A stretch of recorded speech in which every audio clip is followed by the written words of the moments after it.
우리 같이 이 말씀 읽겠습니다. 그 후에 애굽 왕의 술 맡은 자와 떡 굽는 자가 그들의 주인 애굽 왕에게 범죄한지라. 바로가 그 두 관원장 곧 술 맡은 관원장과 떡 굽는 관원장에게 노하여 그들을 친위대장의 집 안에 있는 옥에 가두니 곧 요셉이 갇힌 곳이라. 친위대장이 요셉에게 그들을 수종들게 하며 요셉이 그들을 숨겼더라. 그들이 갇힌 지 여러 날이라. 옥에 갇힌 애굽 왕의 술 맡은 자와 떡 굽는 자 두 사람이 하룻밤에 꿈을 꾸니 각기 그 내용이 다르더라.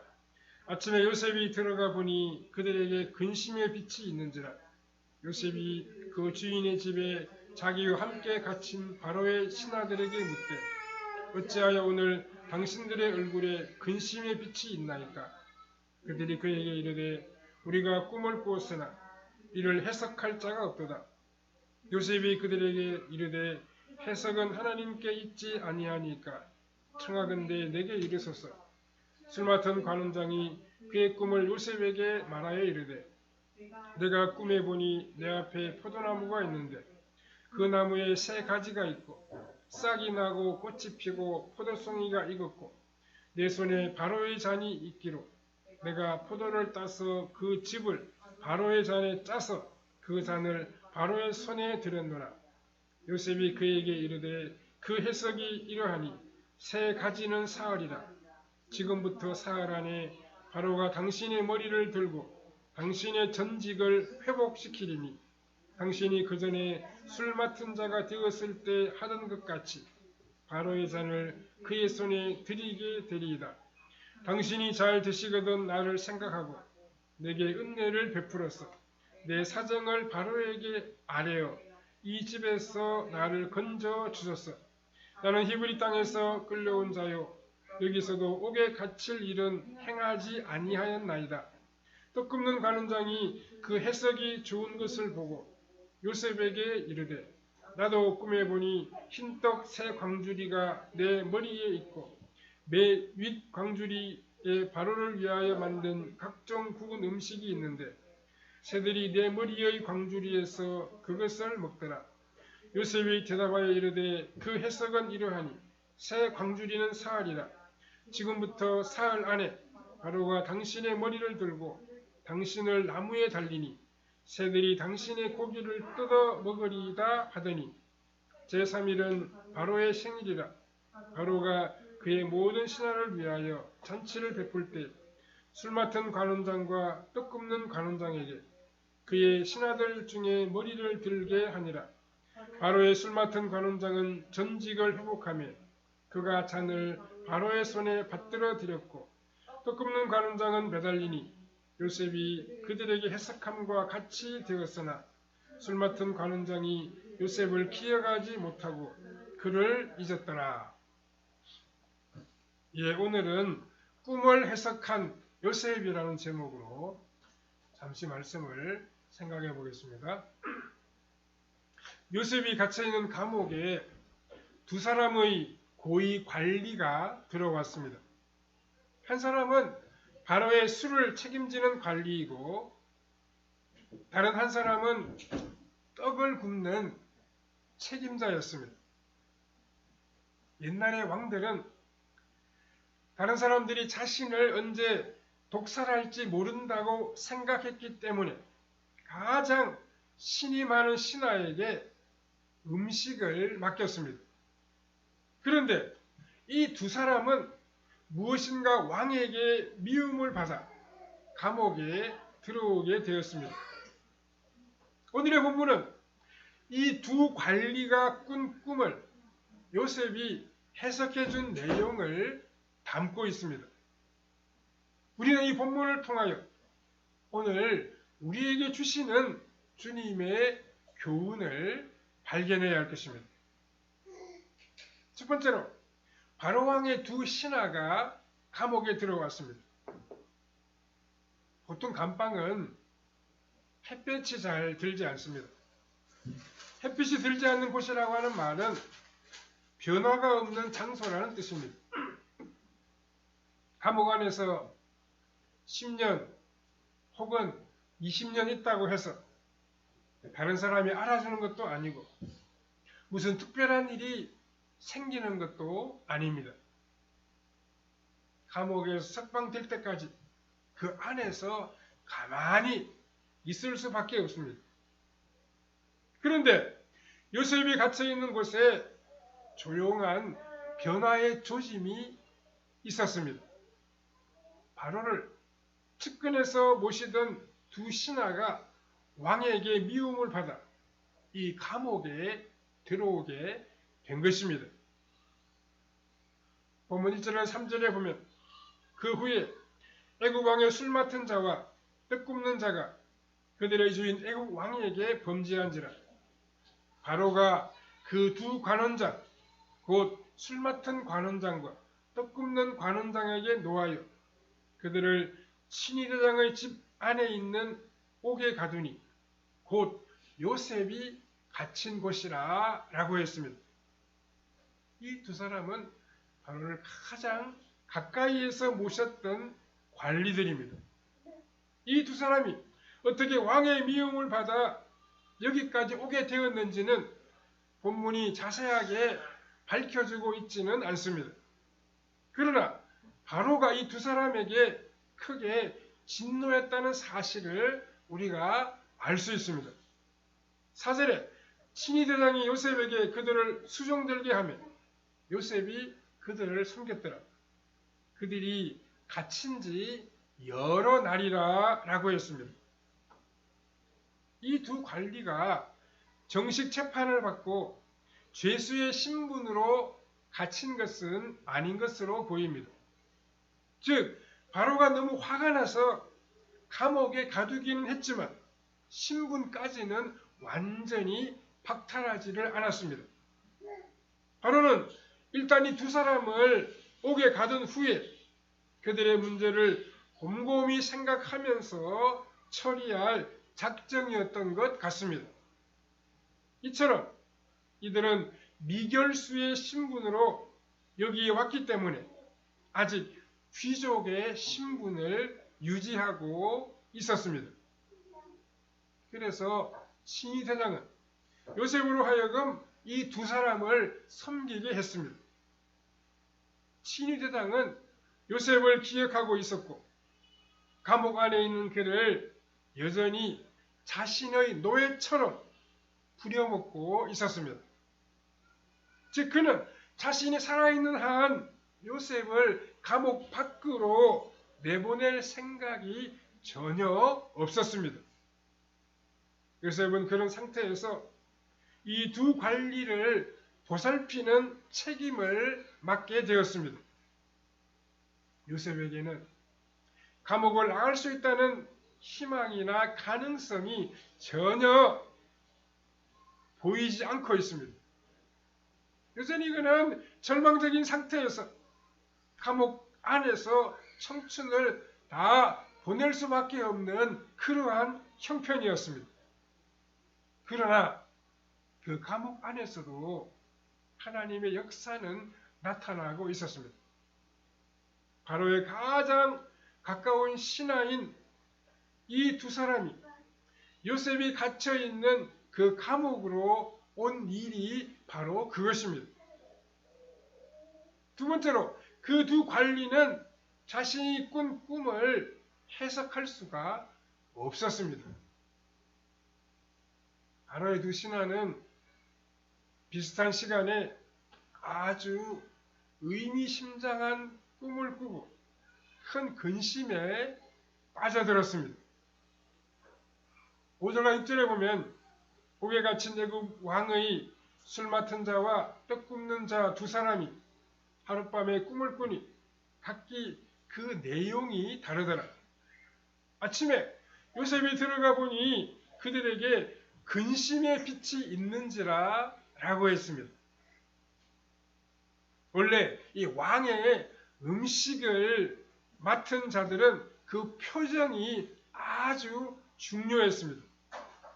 다른 건 몰라도 표정 관리만큼은 철저하게 해야 했습니다. 왜냐하면 왕이 음식을 먹기 전에 늘 그들의 표정부터 살펴보았기 때문입니다. 만약 그들이 음식이나 술에 독약을 넣었다면 표정이 밝지 못하고 어딘지 모르게 어두운 그림자가 드리워 있을 것입니다. 그러면 왕은 그 음식이나 술을 의심하게 되어 있습니다.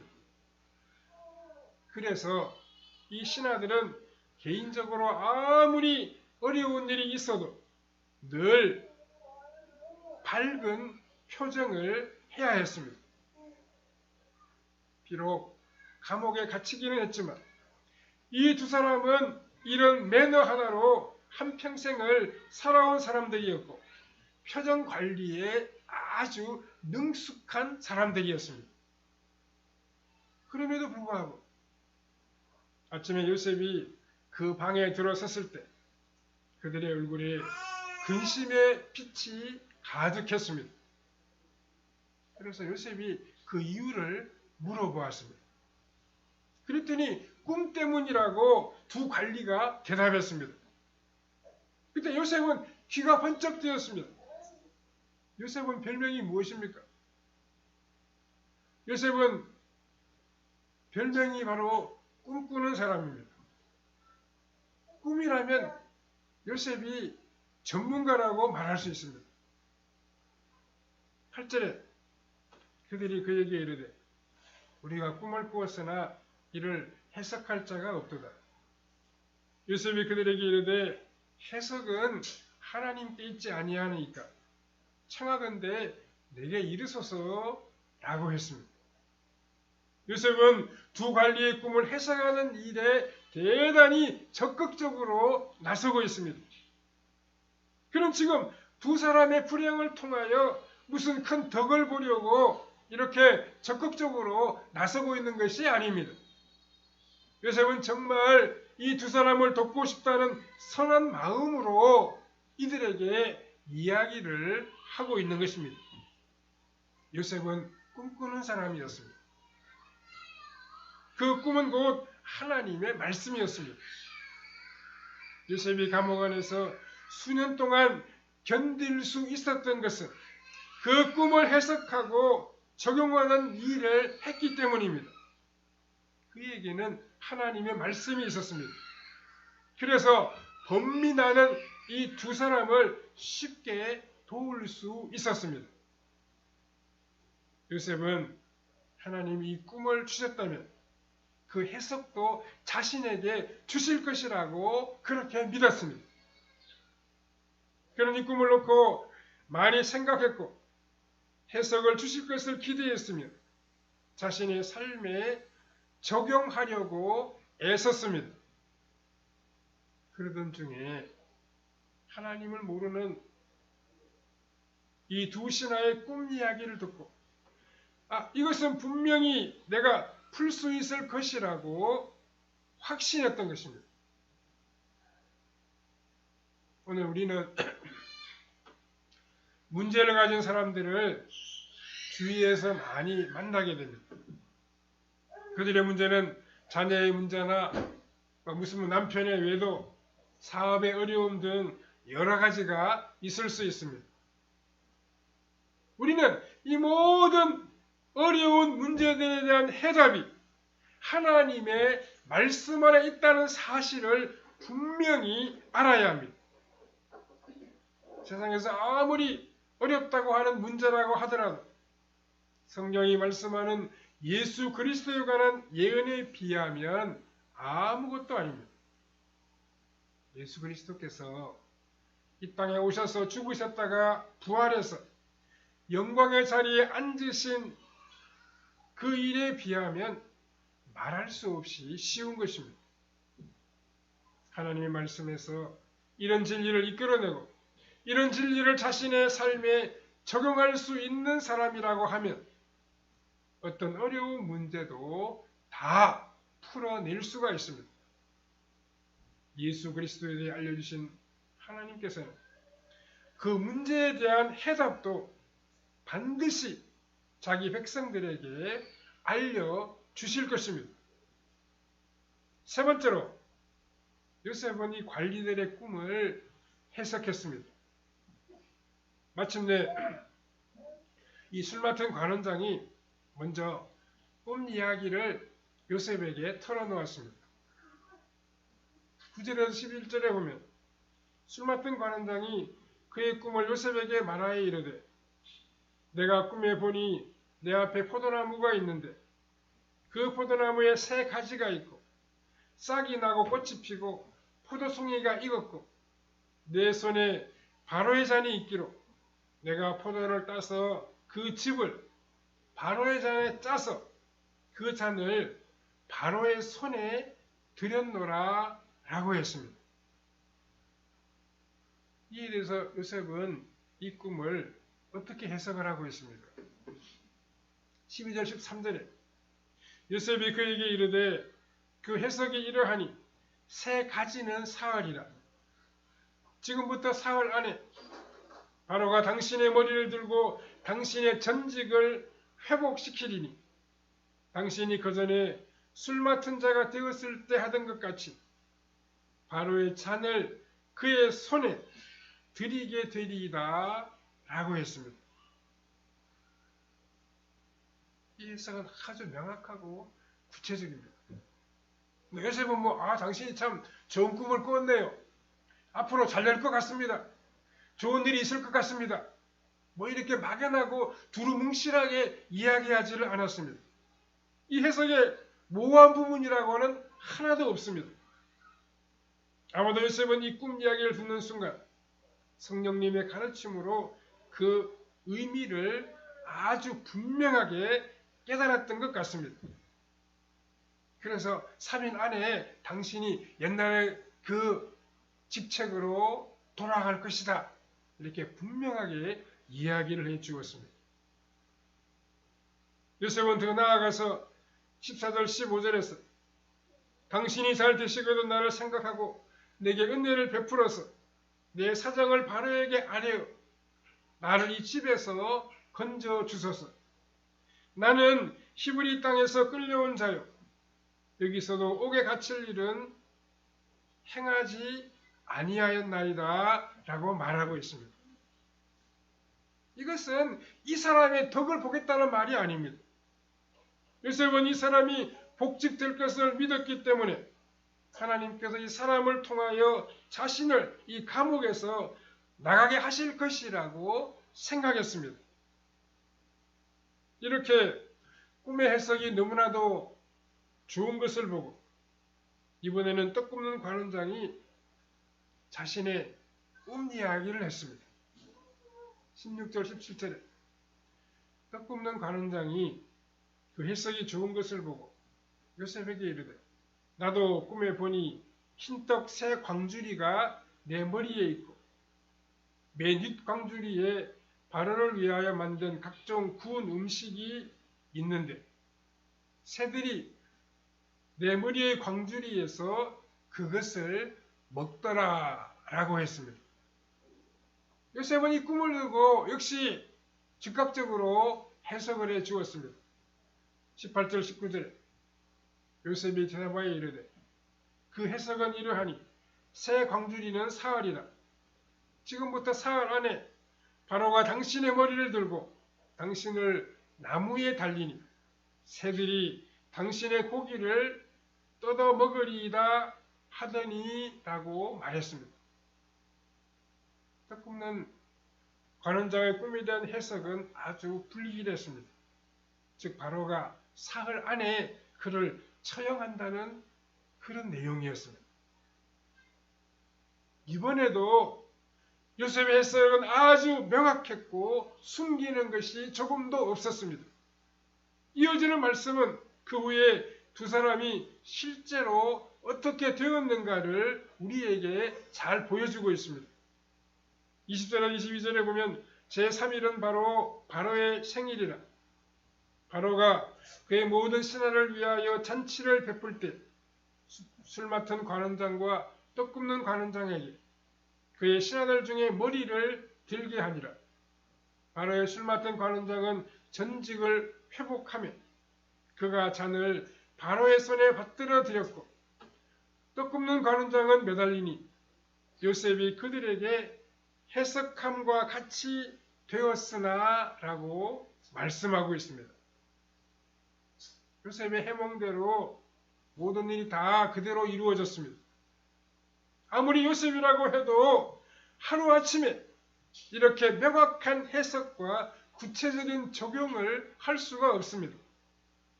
하나님께서 선지자에게 주신 꿈은 전부 해석이 필요한 것이었습니다. 그래서 선지자들이 하나님의 꿈을 받았을 때 열심히 한 일이 무엇인가 하면 하나님께서 자신에게 꿈을 해석하고 그 시대에 맞게 구체적으로 적용하는 것이었습니다. 요셉은 아버지 집에 있을 때 꾸었던 꿈을 계속 추억하면서 언젠가는 하나님의 큰 뜻이 나타나겠지 하고 무작정 기다린 것이 아니었습니다.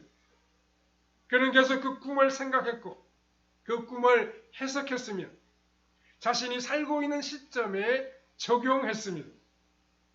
그렇게 하는 가운데 명확하고 구체적으로 생각할 수 있는 능력을 얻게 되었습니다. 창세기에 여러 번 나오는 여호와께서 요셉과 함께 하셨다라고 하는 말씀은 요셉이 이처럼 꿈을 해석하고 현실에 적용한 일을 가리킨 것이 아닌가 생각이 됩니다. 우리가 이렇게 예배로 모이는 것은 막연한 희망사항이나 듣기 좋은 소리를 듣기 위해서가 아니라 명확하고 구체적인 하나님의 음성을 듣기 위해서입니다. 오늘 많은 사람들은 여러 가지 문제들을 다 제각기 가지고 있습니다. 우리 자신의 삶만 보아도 풀리지 않은 문제들이 얼마나 많이 있습니까? 그러나 하나님의 말씀 안에는 그 모든 답이 다 들어 있습니다. 더욱이 오늘 우리가 가지고 있는 말씀은 요셉이 가졌던 것과는 비교도 되지 않을 만큼 엄청난 말씀입니다. 우리는 말씀에서 우리 삶의 답을 찾아야 합니다. 말씀을 우리 삶에 적용하고 살아가야 합니다. 요셉이라고 해서 처음부터 하나님의 뜻을 명확하게 알고 그것을 적용할 수 있었던 것은 아니었습니다. 그는 감옥에서 하나님이 주신 꿈을 해석하고 구체적으로 적용하는 훈련을 했습니다.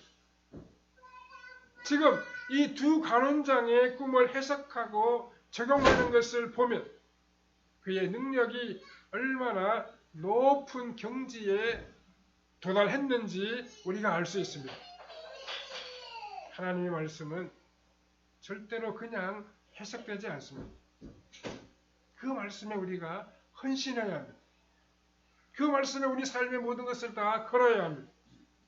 그래야 비로소 하나님의 말씀이 열려지고 그 해석이 성취의 능력을 갖게 됩니다.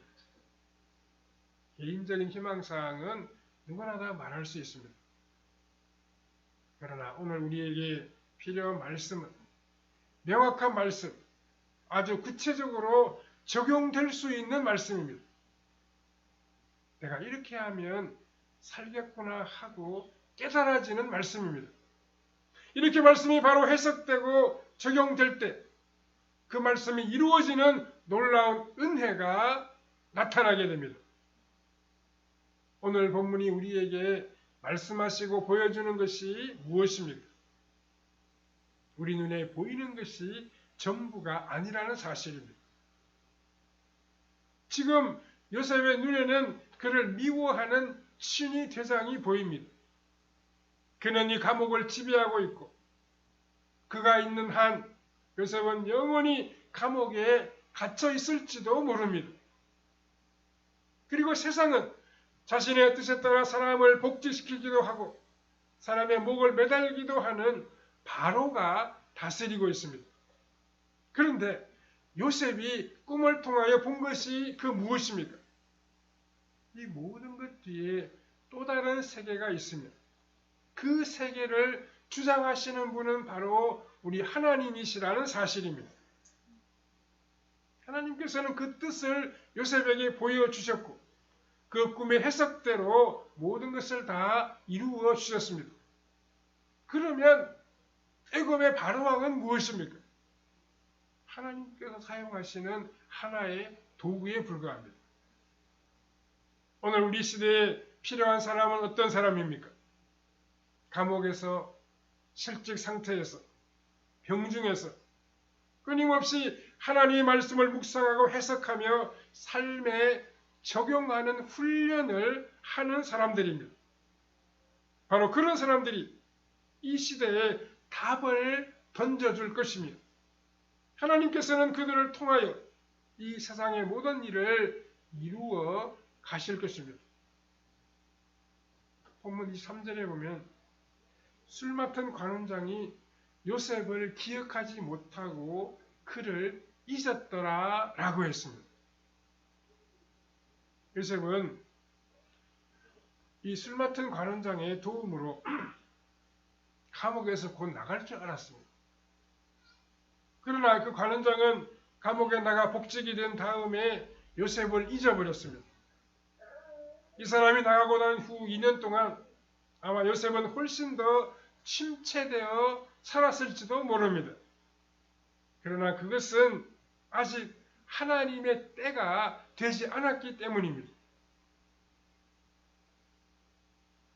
우리는 하는 일이 우리가 기대했던 대로 되지 아니하고 이루어지지 않는다고 실망하지 말아야 합니다.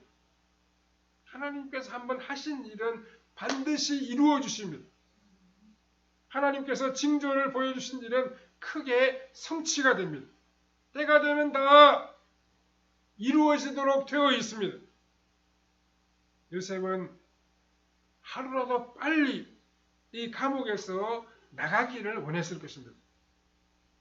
그러나 하나님은 그가 사람의 도움으로 나가는 것이 아니라 하나님의 큰 역사로 나가기를 원하셨습니다. 하나님께서는 그가 감옥에서 나감과 동시에 온 세상을 살리는 구원자로 나타나기를 원하셨습니다. 하나님의 일은 하나님의 때가 되면 다 이루어지게 되어 있습니다. 하나님의 때를 기다립니다. 우리도 말씀을 사랑하고 그 말씀의 가르침대로 살아감으로 능력 있고 형통한 삶을 이어가야 할 것입니다. 하나님의 때를 기다리며 믿음을 지키며 진리 가운데 행함으로 다른 사람을 유익하게 하고 세상에 빛으로 나타나는 성도님들의 삶이 다 되시기를 바랍니다. 기도하겠습니다. 사랑하는 주님, 주의 은혜와 주의 사랑을 감사합니다. 오늘도 우리가 함께 주님 주신 말씀을 묵상했습니다. 우리 하나님의 때를 기다리며 주의 말씀을 사랑하며 말씀을 묵상하며 그 진리의 말씀 가운데 걸어가는 우리의 삶이 되게 하여 주시옵소서. 우리도 요셉과 같이 주님 사랑하며 주님 의지하며 주님과 동행함으로 하나님이 행하시기를 원하시는 아름답고도 복된 사역을 이루어가는 우리의 은혜로운 신앙생활이 다 되도록 성령님 역사하여 주시옵소서. 예수님의 이름으로 기도하옵나이다. 아멘. 우리 찬송가 384장입니다.